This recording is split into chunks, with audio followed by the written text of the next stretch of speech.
The mean temperature of Monday to Wednesday was 30 degree Celsius. तो Monday, Tuesday and Wednesday को जो आपका mean temperature यानी कि एवरेज टेम्परेचर है वो कितना होता है 37। वहीं आपसे कह रहे हैं कि and that of Tuesday to Thursday यानी कि ट्यूसडे, वेंसडे और थर्सडे का अगर आप एवरेज देखते हैं तो वो है 34।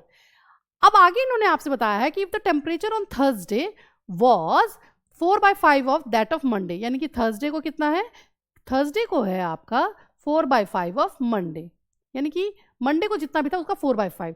तो इसी बात से आपको ये भी पता चलता है कि मंडे को जो है वो टेम्परेचर कितना होगा 5/4 ऑफ थर्सडे, है ना। हम इस तरीके से भी कर सकते हैं। ओके, आगे ये क्या कह रहे हैं, then what was the temperature on Thursday, कि थर्सडे को कितना टेम्परेचर रहा होगा। तो चलिए ज़रा सॉल्व करते हैं।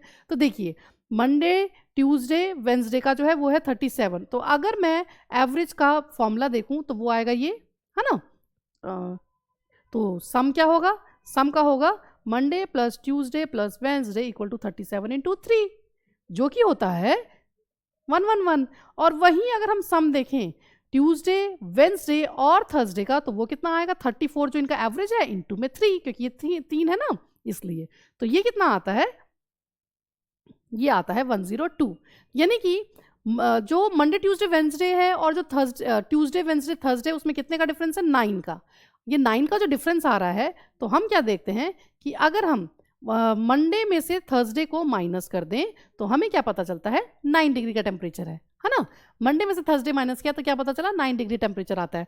अगर मैं मंडे की जगह पर ये रख दूं यानी कि 5/4 ऑफ थर्सडे रख दूं तो क्या आएगा, ये आएगा ये।